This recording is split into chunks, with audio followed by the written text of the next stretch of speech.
we need first to know or to understand what is the origin of the cross, or where is the origin of the cross. Praise the name of the living God. Na nikawa nasema ya kwamba kuweza kujua unakoenda lazima ujue unakotoka.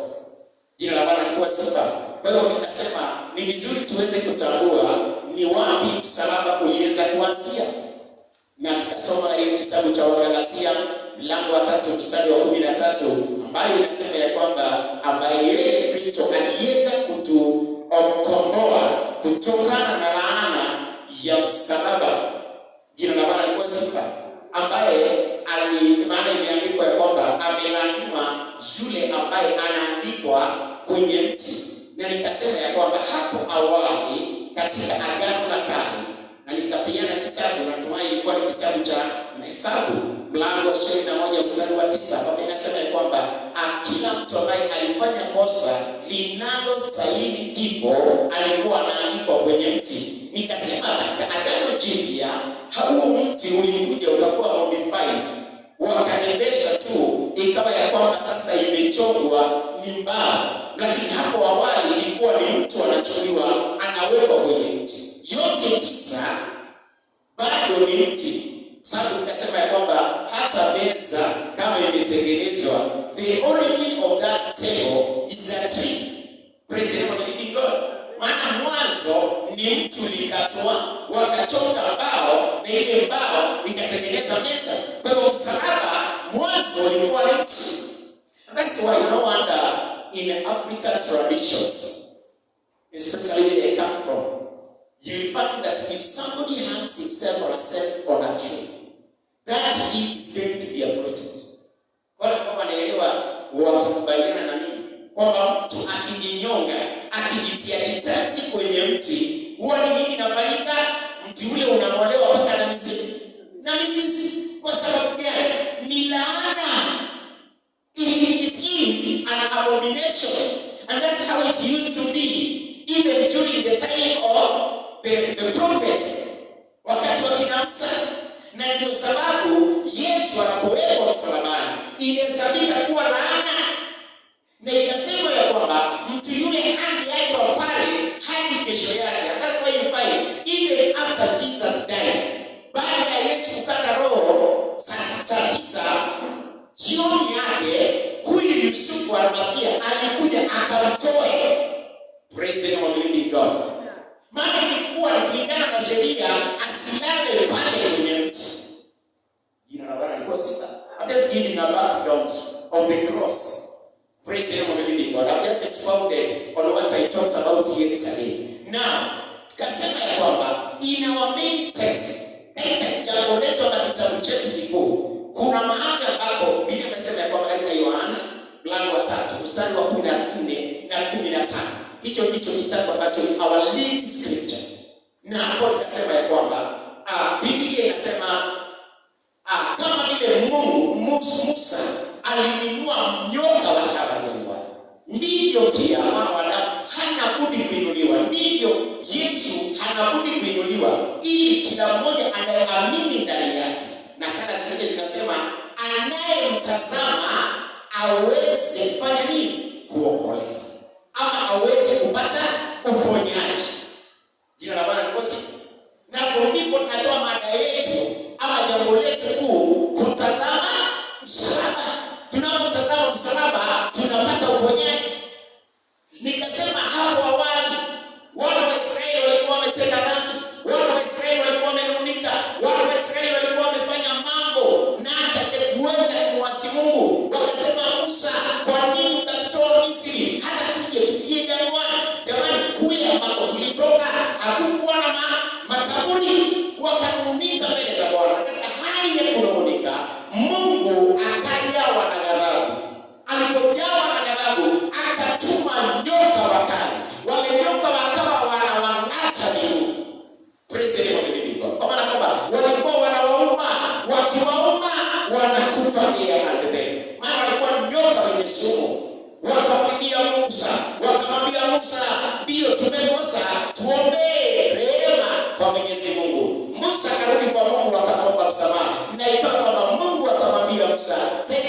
tengeneza nyoka wa shaba, muandike kwenye mti. Kasema ya kwamba we have some things theologically speaking, what we call typologies. Kwa Kiswahili tunaweza sema ya kwamba kuna vitu katika Biblia kitheolojia, vitu ambavyo tunaviita mifano, kwa maana kwamba kimetokea katika Agano Jipya na kinakuja kufanana na kitu kingine baadaye. Ni kama unabii, kwa vile Musa alinua nyoka, akamweka kwenye mti, akamwandika. Praise the Lord. Hawa watu walikuwa wanaona nyoka, na kama ya kwamba wanatazama ile nyoka wanapata uponyaji. Nikasema hivi ya kwamba hapa sasa Yesu Kristo ndio ameinuliwa, amewekwa kwenye mti. Kuna mambo mengi tunayoyapitia. Na nini? Ni kwa sababu gani Yesu amewekwa kwenye mti? Utakumbuka ya kwamba wanadamu walioumbwa kwa mfano wa Mwenyezi Mungu wamefika mahali wakawa na manunguniko mengi. Kapeana mifano kadhaa. Ndio kwamba katika maisha ambayo tunaishi kuna hali ngumu ambazo tunazipitia, ambazo tunafika mahali tunanungunika. But God has good intentions with us. Lakini katika hali ambayo tunakaa, tunaona ni kana kwamba ni Mungu ametusahau. Jina maana kwa sifa, tunaona ni kana kwamba ni Mungu ametukataa. Tunanungunika. What does God do? God sets bread. Nikasema yamkini kwa maana kwamba inawezekana kuna hali zingine tulizo ndani, sio kwa sababu ya babu zetu, sio kwa sababu ya serikali. Mara nyingi watu wanasema serikali saidia, wakati mwingine ni kwa sababu ya dhambi zetu, wakati mwingine ni kwa sababu tumeenda kinyume na Mungu. We have forfeited the plans of God. Jina Bwana kwa sifa. Na Mungu anaamua kurelease ghadhabu yake kwetu, anaamua kuachilia vile ambavyo aliachilia ule wakati wa Musa. Inatendeka. Praise the Lord. Nini ambacho kinafanyika when you find yourself in such a situation? Na nilipeana mfano jana, nikasema mnakumbuka wakati wa Ayubu. Wakati Ayubu alikuwa katika hali ya udhuru, wale ambao walikuja wakamtembelea walisema nini? Huenda umetenda Mungu dhambi. Kwa hiyo inamaanisha kwamba kuna magonjwa mengine ambayo tunaweza tukayapata kwa sababu ya kutenda dhambi. Praise the Lord. Kuna mapigo mengine ambayo tunaweza tukayapata kwa sababu gani? Tumetenda dhambi. What we need to do, let us focus on the cross. At the cross of Calvary, there is redemption. At the cross of Calvary, there is salvation. Praise the Lord. Mungu amejaa rehema. Tunapotazama msalaba, tunamwambia Yesu, mwana wa Daudi, turehemu. Yeye amejaa rehema, ataturehemu na atatuondolea dhambi. Praise the Lord. Many times, hata ndio sababu napata wakati mwingine kuna hali fulani wakati watu wanapitia during those days in African traditional life, they would go and search from the oracles. Hallelujah. Unapata ya kwamba wanasema wakati hatuko tumepata injili, wanaenda wanauliza mababu, ni wapi tumekosea? Maybe tumeblaspheme the gods. Praise the living God. The ancestors. I remember many years ago when I was still at a small church, kukakawa na mvua ya mawe. Ikawa ina haribu chakula kabisa. Mvua ikinyesha unajua ni mawe. Na mvua ya mawe ikinyesha hakuna chakula kitafanya. Ndio watu wakaanza kusema sisi kuna nini? Watu fulani wamefanya kitendo ambacho ni kinyume. Ikabidi wafanye tambiko. Praise the Lord. They do something like a sacrifice to the gods, to the forefathers. In the same way, wale watu wa kitambo vile walikuwa wanafanya sacrifice, wale mababu vivyo hivyo, we can focus on the cross. There is no big sacrifice in the spirit of God. Haihitaji sacrifice kuwa ni wewe kutazama msalaba na kumwambia Mungu, we have sinned before thee. Praise the Lord, living God. And our God is faithful. So, nikasema ya kwamba why are we talking about focusing? Nikasema focusing here inamaanisha kuangalia kwa umakinifu and getting the true picture. Kapeana mfano nikasema ya kwamba hapo awali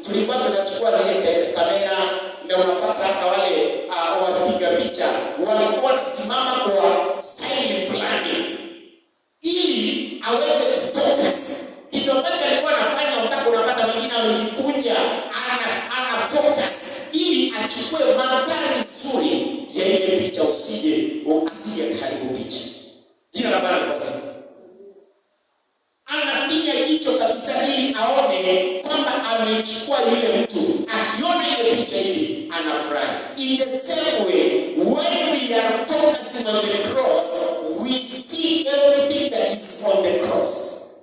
But when we talk about, praise the Lord, many of us talk about the cross. Tunaongea juu ya msalaba, kuna watu tunasikia juu ya msalaba, lakini hatujajua yale mambo ambayo yako msalaba. Hatujajua faida ambazo ziko msalaba. Praise the Lord. And that's why the Holy Spirit put it to me that we need to talk about focusing on the cross. And now today, I want to talk about the results of the cross. Praise the Lord. I was just giving a recap of yesterday's work so that we may be at par with those ones who are not here. Who are not there. Nilikuwa najaribu kupatiana tu kufanya kudurusu kazi ambayo ilifanyika jana, ili wale ambao wamekuja leo tukaweze kusoma katika ukurasa mmoja na itakuwa ni vizuri. Jina la Bwana lipewe sifa, ili tusije tukawacha nyuma. Kwa hivyo siku ya leo nataka tuongee kuhusu matokeo ya msalaba ama umuhimu wa msalaba. Vyote sawa, ni kwa sababu tu ile kazi ambayo ilifanyika msalaba. Kwa hivyo tunapoongea hiyo umuhimu wa msalaba, jambo lingine ambalo pia nataka ukaweze kuelewa, kuna mambo mengi ambayo hasa wakati Yesu Kristo alikuwa anapelekwa. Kuna siku nilitaja hapa nikasema kwamba Yesu alipelekwa akasulubiwa mahali ambapo panaitwa nini? Golgotha. Na nikasema kwamba Golgotha inamaanisha fuvu la kichwa. Ni neno la Kigiriki. Golgotha linalomaanisha kwamba the place of the skull. Praise the Lord, living God. Fuvu la kichwa. Kwa maana gani? Kwa maana kwamba viongo wale wafalme wa kitambo ambao walikuwa wanauawa, vichwa vyao vilikuwa vinakatwa. Na vilipokuwa vinakatwa, walikuwa wanapeleka kwenye pale mlimani ambapo Yesu alisulubiwa. Kwa hivyo vikiwekwa walikuwa wanavisika pale. Okay, you heard of these Catholic saints, the fathers. Wale ambao labda wako na ile current affairs, fathers wanapokufa hata kama kwa samaki azidi kwake. Sijui kama mnajua hiyo. Praise the Lord. Kuna sehemu maalum ambapo mafadha wanazikwa. Jina la Bwana lipewe sifa. In the same way, during those years, during that time, the kings were being buried at the same place. Now, Jesus, we know that he is the King of Kings. Yeye ni mfalme wa wafalme. Wanasema nao it is spiritually, anakuja na anawekwa hakuzikwa hapo, lakini wakati wanaweka msalaba, wanamweka kuna vichwa chini mahali anazikwa. Where is the Lord living God? Kumaanisha nini? Tunaambiwa he is the King of Kings. Hallelujah. I wish you got this revelation. Praise the Lord living God. Yeye anasimamishwa pale, kuna wafalme chini, lakini yeye ni mfalme wa wafalme. That's why we have the reasons to celebrate Jesus. Praise the Lord living God. Kichwa chake hakikukatwa, lakini akiwa na kiwiliwili kizima anasimamishwa juu, kuonyesha ya kwamba hakuwa mwanadamu wa kawaida, hakuwa mfalme wa kawaida, alikuwa ni mfalme wa wafalme, Mungu wa miungu. Praise the Lord living God. And that's why we celebrate him today. Am I connected to somebody? Praise the Lord living God. So when we go deeper into the results of the cross, very quickly, I want to mention some 6 points that they can be made. Lakini nimechagua tu 6 ambazo zitatusaidia ukaweze kuelewa umuhimu wa msalaba. Number 1, through the cross we get salvation. Kupitia kwa msalaba tunapata nini? Tunapata wokovu. Hallelujah. John chapter 3 verse 16. The Bible says what? Kwa maana jinsi Mungu alipenda hata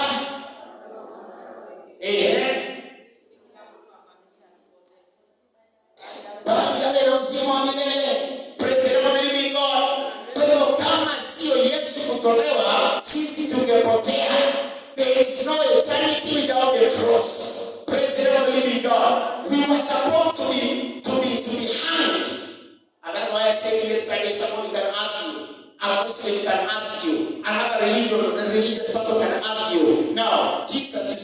he had no blemish, hakuwa na makosa.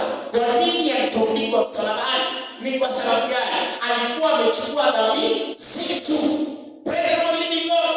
He gave himself as a ransom, ili badala ya mimi na wewe kuweza kuangamizwa, yeye akasimama akasema, oh judge, instead of these people, let me be hanged. Instead of Kariuki, let me be hanged. Instead of Marubicha, let me be hanged. Praise the living God. Ni kwa sababu yako Yesu akatundikwa msalabani. So through that you are saved.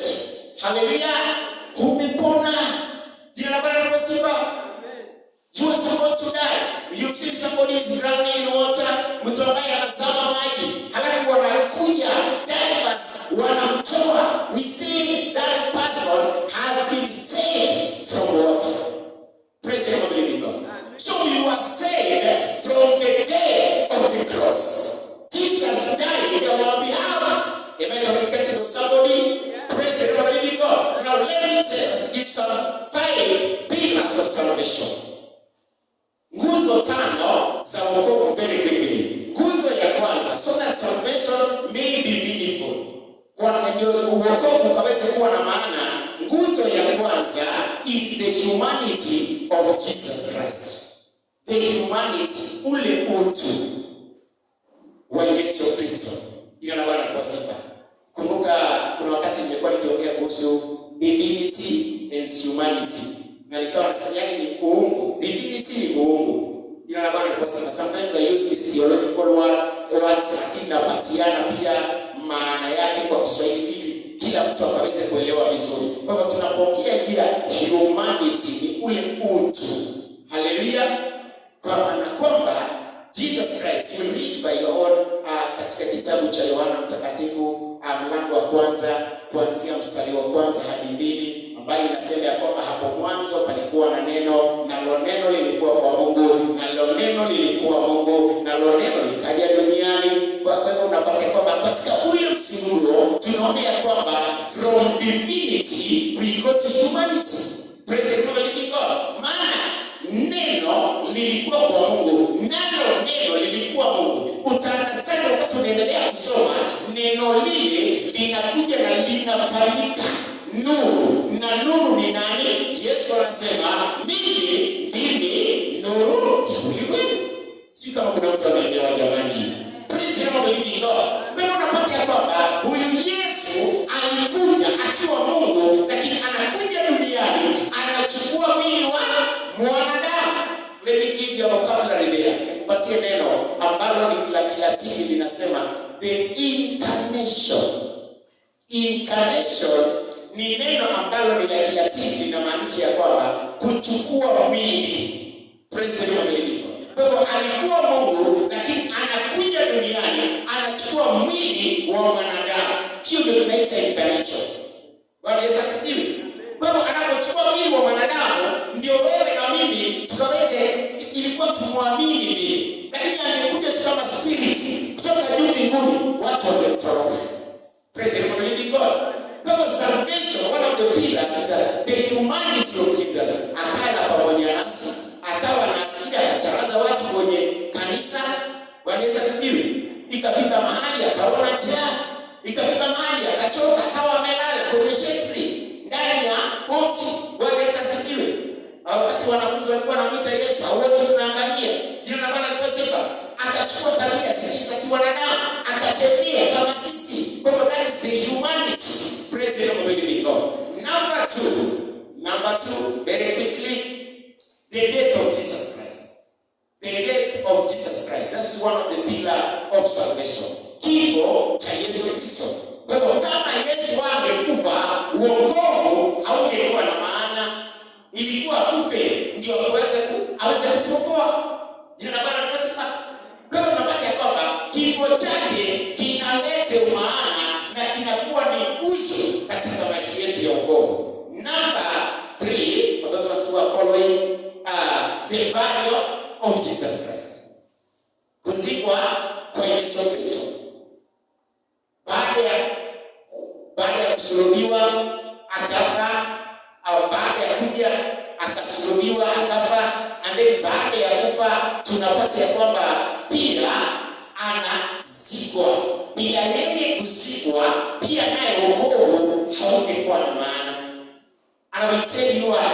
You know, hata tunapoongelea hiyo ubatizo, tunaweza chukua bibi wakati tunaongelea kuhusu labda tulikuwa na semina, ndio tungeweza enda ndani nikupatie vitabu vingi vinavyosupport haya mambo ambayo nasema. Lakini kupatia kwa kifupi kwa wale ambao tumebatizwa na tumeona tukibatiza wengine ambapo tumefunzwa vitapia kubatizwa, si wewe unakumbuka nasema kwamba ninakubali kufa na kufufuka. Praise God. Kina maanisha nini? Basi kama angekufa na asizikwe, sasa basi hakungekuwa na kule kufa na kufufuka. Because the burial is also signifies that he was buried and we are being raised to be. Amen. Na isaiyo umuhimu wa kusikwa ili tuone akifufuka. Bwana Yesu asifiwe. Kwa kama angekufa azikwe, basi mambo yetu ya wokovu pia hayangekuwa na umuhimu. Jambo lingine na makosa mengine pia ni resurrection. Resurrection. Bado tupige kwa ule mfano ambao nimepatia hapo awali, resurrection. If Jesus Christ was not resurrected, then salvation would not have a meaning. Angekuwa tukapa wale wafalme wengine wenye walikufa na wanangojea siku ya kiyama. But the big thing about Jesus Christ is that he resurrected the third day. Praise the name of the living God. That's what we celebrate about him. Hiyo sababu tunasherehekea kumhusu. Maana anaweza kufanya nini? Alifufuka. Bwana Yesu asifiwe. Na kupitia kufufuka kwake, sisi tumeweza pia kufufuliwa. Because we are being buried with him and we are resurrected in him. Pia tunafufuka pamoja na yeye. Lakini kama angekufa, hatungeambia watu na sisi tunakufa. Maana unaambia ukiwaambia watu tunakufa na unajua hawatafufuka. Hiyo na bado nasema. Lakini unamwambia ninakufa na ninafufuka kwa sababu unajua yeye, Paulo anasema aliye ndani mwangu. Wanasikia. He said that him that is in me is greater than him that is in the world. And he said this is Paul. Akasema ya kwamba it is no longer me who is living, but Christ living in me. Brethren, I, Pastor Geoffrey, I've always wanted to associate myself with the people who are winning. Praise the Lord, people. I believe you so. You too. Mimi naamini kwamba ungependa kujihusisha na mtu ambaye ni mshindi, mtu ambaye ana uwezo. Bwana Yesu asifiwe. Na vile pia unapata kwamba kama Paulo Yesu hangefufuka, Paulo hangetaka kujihusisha na Yesu. Ndio naona ni kosa.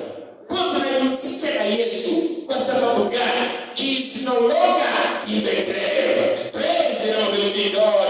He is resurrected long time ago. Na ndio sababu mtu akaimba akasema, Yesu aliyesulubiwa amefufuka, yuaishi milele milele.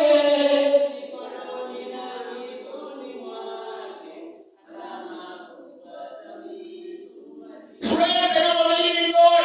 He is no longer in the grave. Bwana asifiwe. And brethren, let me tell you, I can be talking like this.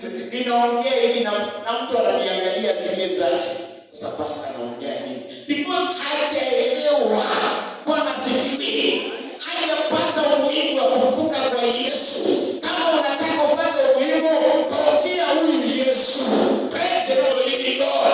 Awe mwokozi wako na wewe utafurahia. Maana Biblia inasema in the book of 1 Corinthians chapter number 1 and verse 18 ya kwamba injili ya msalaba ni upumbavu kwa wale ambao wanaangamia, lakini kwa wale tunaokolewa ni uwezo wa Mungu. Praise the Lord, living God. This message of the cross is power to those who are being saved. You know what I'm saying? That's why when I talk about it, I talk about it boldly. I have seen this message working in my life. Praise the Lord, living God. I have seen it working in the lives of the people who are feeling lonely. Lakini wakati unauletea habari njema, anasema, oh my God, didn't know about it, but now I know that Jesus Christ was died and he was resurrected. And also me, whatever I died in my life, it is going to resurrect in the mighty name of Jesus Christ. Praise the name of the living God. Another thing is that is the exaltation. That's number 5, I think. The exaltation of Jesus Christ. The exaltation of Jesus Christ. When we talk about the exaltation, ni kuweza ama naweza sema the ascension. The ascension.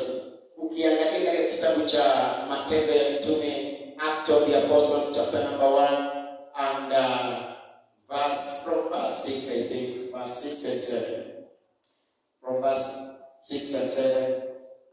Verse 6 and 7 and 8, you can read them, those verses now. Ni mahali ambapo Yesu Kristo baada ya kufufuka kwake akakutana na wanafunzi wake, and they were asking Jesus, is this time when you're going to restore the kingdom of Israel to us? And he told them, no, that's not your part to know, but you will receive. Go and tarry to Jerusalem, you will receive power. Praise the Lord, living God. After the Holy Spirit has come upon you. Somebody say power. Praise the Lord, living God. You know, kwa Kigiriki wanasema dunamis.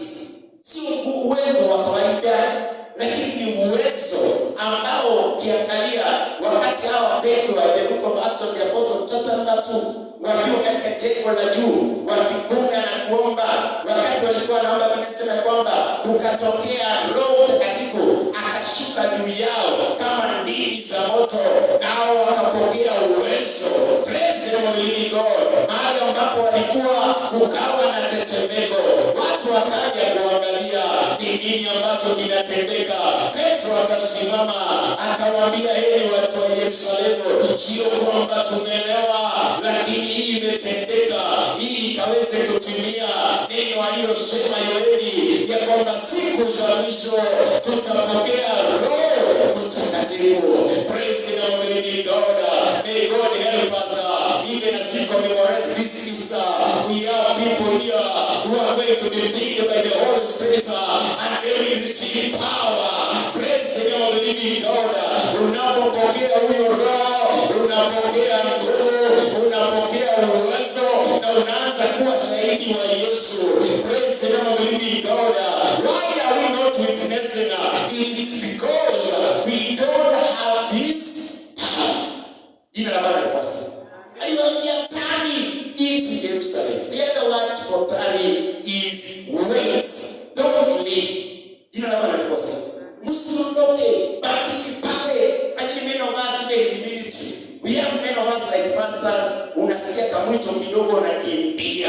You don't tarry in the presence of God so that you may receive the power to help you. God minister after receiving a call, you need to tarry. Jina la Bwana libarikiwe.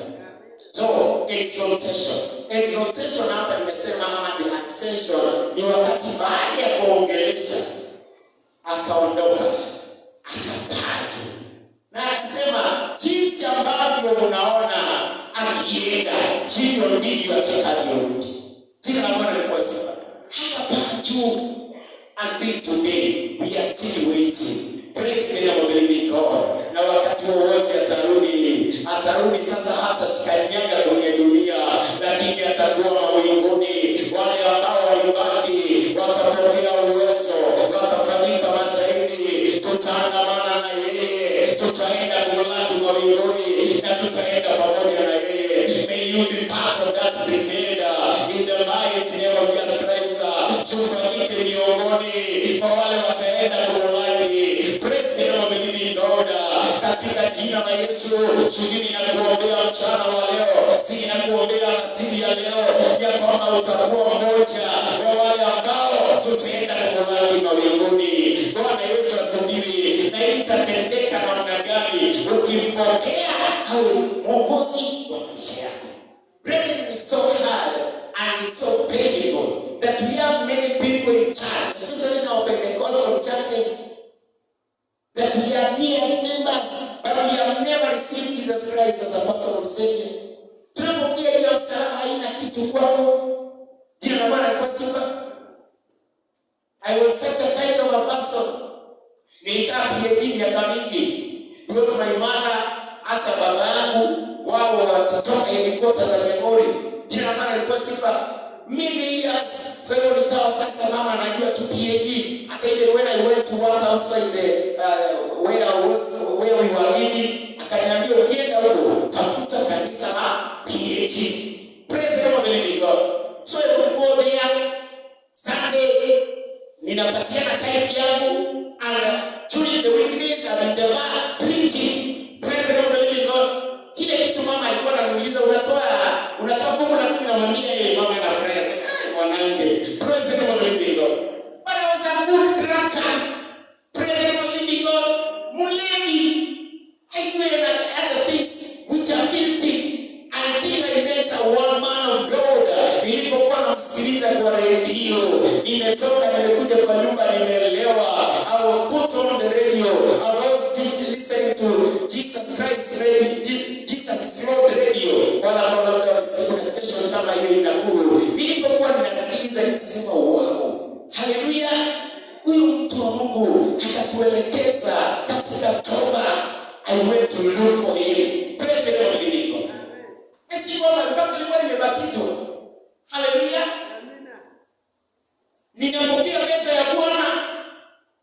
Na ndio sababu nawanda wengine wenu mtashangaa pastor huwa anaambia watu hata kama hujabatizwa utumie meza ya Bwana. Kwa sababu nimejua mimi nilikuwa ninapokea meza ya Bwana na sijaokoka.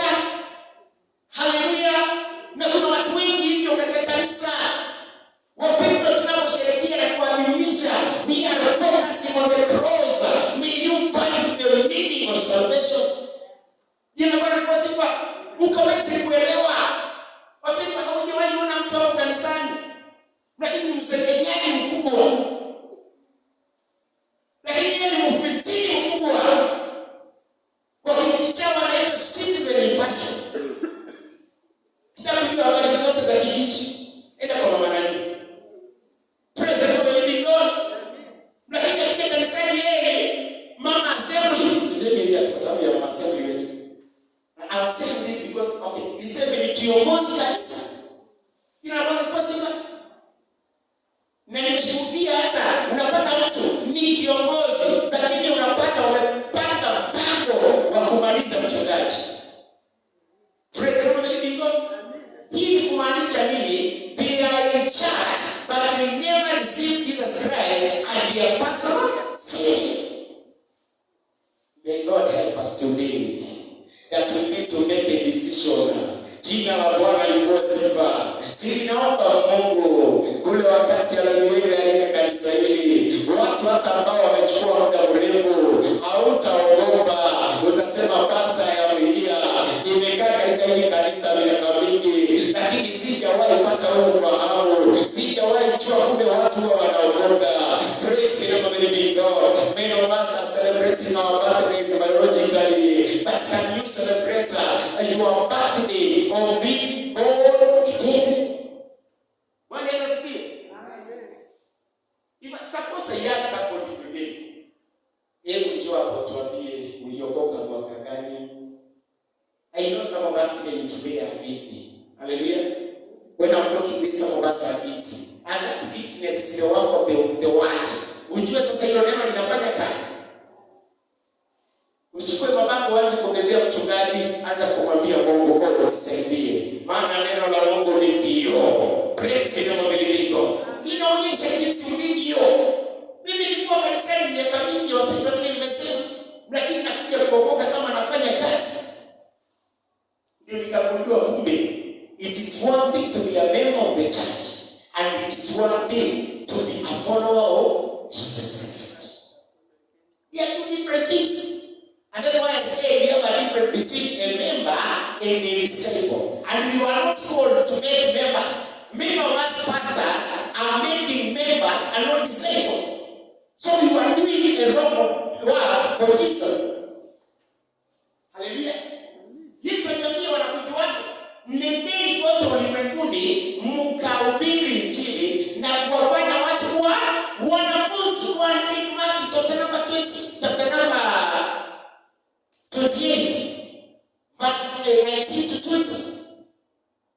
Haleluya. Anawaambia enendeni mkawafanye watu kuwa wanafunzi, mkiwabatiza kwa jina la Baba, la Mwana na Roho Mtakatifu.